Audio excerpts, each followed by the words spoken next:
Madrid mengambil langkah berani dengan mendepak beberapa pilar kunci di lini tengah. Casemiro dan Isco hengkang dari Santiago Bernabeu demi memuluskan ambisi regenerasi. Real Madrid mulai mendatangkan gelandang-gelandang muda potensial untuk menghuni lini tengah. Aurelien Tchouaméni, Jude Bellingham, dan Arda Güler berhasil digait. Perubahan taktikal juga diterapkan Don Carleto demi memaksimalkan permainan El Real. Formasi 4-3-3 ditinggalkan demi menyongsong ambisi baru lewat sistem 4-4-2. Komposisi yang komplit membuat lini tengah Real Madrid semakin variatif. Bagaimanakah lini tengah menjadi senjata utama Real Madrid untuk tampil dominan di musim ini?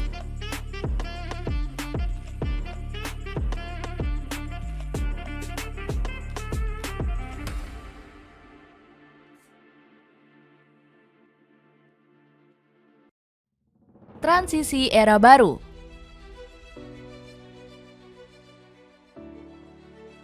Real Madrid mengambil langkah berani dengan merombak komposisi lini tengah. Los Blancos melakukan transisi untuk menyiapkan proyek jangka panjang.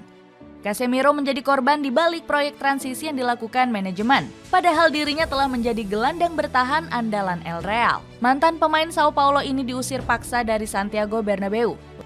Los Blancos melepas Casemiro ke Manchester United dengan harga fantastis senilai 70 juta euro. Carlo Ancelotti membantah Real Madrid mendepak paksa sang pemain. Casemiro sendiri yang meminta pergi. Kami harus menghormati keputusannya. Kami tidak sedih, kami sangat mencintainya. Namun kami tidak mencoba untuk memintanya bertahan. Kami mendengarkan permintaannya. Selain Casemiro, El Real juga melepas Isco Alarcón secara gratis di akhir musim 2021-2022. Pemain berjuluk Little Zidane ini dianggap sudah kehilangan tempat di skuad El Real. Isco hanya mencatat 17 penampilan untuk Los Blancos di musim 2021-2022. Namanya tenggelam di balik gemerlap komposisi lini tengah Real Madrid. Toni Kroos, Luka Modric, Federico Valverde, dan Eduardo Camavinga membuat Isco tersisih. Dirinya juga punya kelakuan yang buruk di akhir karirnya bersama El Real. Sang pemain bersih tegang dengan Ancelotti karena menolak diminta pemanasan. Isco kesal karena Don Carleto tidak kunjung memasukkannya ke lapangan. Pemain kelahiran Benalmádena ini merasa selalu diabaikan saat membela Real Madrid. Isco menilai manajemen Los Blancos tidak pernah mengapresiasi talentanya. Apapun yang saya lakukan, saya tidak akan bermain. Mental saya mungkin juga kurang siap. Ketika diberi kesempatan, saya tampil kurang maksimal. Mungkin saya seharusnya pergi lebih cepat dari Real Madrid, tegas Isco. Manajemen Real Madrid langsung menggait beberapa pemain tengah baru. Selepas kepergian Casemiro, Los Blancos menggait Aurelien Tchouaméni dari AS Monaco. El Real menebus wonderkid Prancis ini seharga 100 juta euro. Los Merengues membajak Tchouaméni yang juga diincar Paris Saint-Germain dan Liverpool. Tchouaméni dikontrak selama 6 musim hingga tahun 2028. Pemain berusia 23 tahun ini diproyeksikan sebagai gelandang bertahan pengganti Casemiro. Los Blancos melihat penampilan impresif Tchouaméni bersama AS Monaco di musim 2021-2022. Dia bermain sebanyak 50 pertandingan dengan mencetak 5 gol dan 3 assist. Real Madrid kembali memboyong gelandang baru dalam sosok Jude Bellingham. Pemain asal Inggris ini ditebus dari Borussia Dortmund seharga 103 juta euro.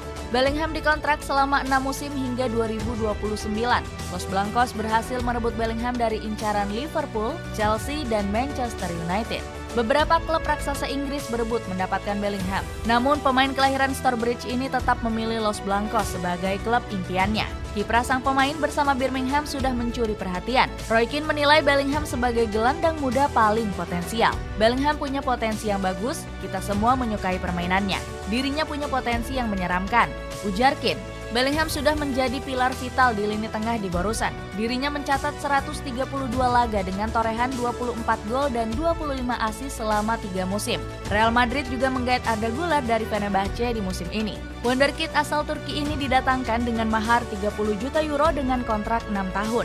Güler dijuluki sebagai Messi Turki berkat kiprah impresifnya di Fenerbahce. Mesut Ozil memprediksi sang pemain bakal punya karir cemerlang di klub besar. Apakah ada pemain nomor 10 yang lebih baik dari saya? Saya bisa memikirkan satu nama, saudara laki-laki saya yakni Arda Güler, ujar Ozil. Los Blancos berhasil membajak Güler dari incaran FC Barcelona. Padahal Blaugrana sangat berhasrat memboyong sang wonderkid. Carlo Ancelotti menganggap Güler sebagai salah satu talenta terbaik di skuad El Real. Sang pemain diharapkan mampu memimpin lini tengah Los Blancos di masa depan. Carlo Ancelotti mengambil keputusan berani dengan beralih dari formasi 4-3-3 menuju 4-4-2.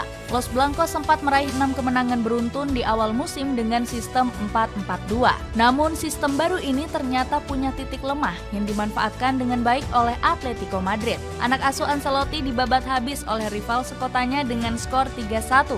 Los Rojiblancos memborbardir sisi sayap El Real yang terekspos akibat menumpuknya pemain di lini tengah. Dengan formasi 3-5-2, Atletico mengincar sisi sayap Los Blancos lewat Nahuel Molina dan Samuel Lino. Strategi tersebut sukses membuka struktur lini pertahanan Los Blancos. Semua gol yang dilesakan Atletico bermula dari serangan sisi kanan pertahanan Los Blancos. Lino sukses mencatatkan assist untuk gol pertama Alvaro Morata. 2 gol Atletico lainnya juga lahir usai mengincar sisi kanan pertahanan El Real. Saul Niguez menyumbang 2 assist yang dikonversi dengan baik oleh Alvaro Morata dan Antoine Griezmann. Sistem 4-4-2 racikan Ancelotti dikritik habis-habisan usai laga berakhir. Namun Don Carleto tetap yakin Los Blancos akan sukses dengan sistem besutannya. Normal saja jika kami dikritik ketika gagal meraih hasil yang baik. Setiap sistem memiliki kelemahan. 4-4-2 Diamond memang tidak sempurna, tapi 4-3-3 juga punya kelemahan. Kami akan memperbaiki kesalahan ini. Masalahnya terlihat jelas, namun masih dapat diatasi, tegas Ancelotti. Kombinasi lengkap yang mematikan. Di musim 2023-2024, dirinya punya kebebasan meracik taktik dengan banyaknya opsi gelandang. Don Carleto juga pernah memiliki komposisi lini tengah super lengkap saat menangani AC Milan. Rossoneri era 2000 dihuni para gelandang kelas atas yang punya kualitas mumpuni. Gennaro Gattuso, Clarence Seedorf, Andrea Pirlo, Rui Costa, hingga Ricardo Kakak menghiasi lini tengah AC Milan. Rossoneri tampil superior di Serie A dan juga Liga Champions Eropa. Di Real Madrid, Ancelotti sekarang punya gelandang dengan teknik tinggi seperti Toni Kroos dan Luka Modric, dilengkapi oleh Aurelien Tchouaméni, Eduardo Camavinga, Federico Valverde, dan Jude Bellingham. Dengan lini tengah yang komplit, Los Blancos dapat bermain lebih fleksibel. Eduardo Camavinga dan Aurelien Tchouaméni bahkan dapat bermain di posisi yang berbeda. Camavinga kembali dimainkan sebagai bek sayap kiri oleh Carlo Ancelotti. Menghadapi Real Sociedad, Camavinga kembali tampil impresif meski bermain di luar posisi aslinya. Saya sungguh terkesan dengan energinya. Saya lihat dia bisa bermain sebagai bek kiri. Dia mampu menciptakan sebuah permainan di sisi sayap dan ia mendapatkan peran yang cocok untuknya, ujar Ancelotti. Tchouaméni juga sempat menjajal posisi baru sebagai bek tengah saat melawan Osasuna. Absennya David Alaba, Eder Militao, dan Nacho Fernandes membuat Don Carlo putar otak. Tchouaméni berduet dengan Antonio Rudiger mengawal sektor pertahanan Los Blancos. Dirinya mencatat 2 tackle sukses, 2 sapuan, dan 4 duel udara sukses. Tchouaméni membayar tuntas kepercayaan yang diberikan oleh Ancelotti. Mantan pemain AS Monaco ini sampai berlatih menggunakan virtual reality atau VR demi tampil maksimal. Dengan fleksibilitas tinggi, Ancelotti sudah menurunkan 8 komposisi lini tengah yang berbeda. Don Carlo kadang menurunkan Toni Kroos atau Luka Modric sebagai gelandang jangkar. Tchouaméni, Federico Valverde, dan Jude Bellingham menjadi pilihan reguler di lini tengah. Sementara Camavinga akan diturunkan saat El Real menghadapi kebuntuan di lini tengah. Banyaknya pilihan gelandang di lini tengah membuat El Real sukses memuncaki klasemen La Liga. Los Blancos tampil dominan dengan mengantongi 12 kemenangan dari 13 laga. Dengan komposisi lengkap di lini tengah, apakah Real Madrid akan semakin superior di Spanyol dan Eropa musim ini?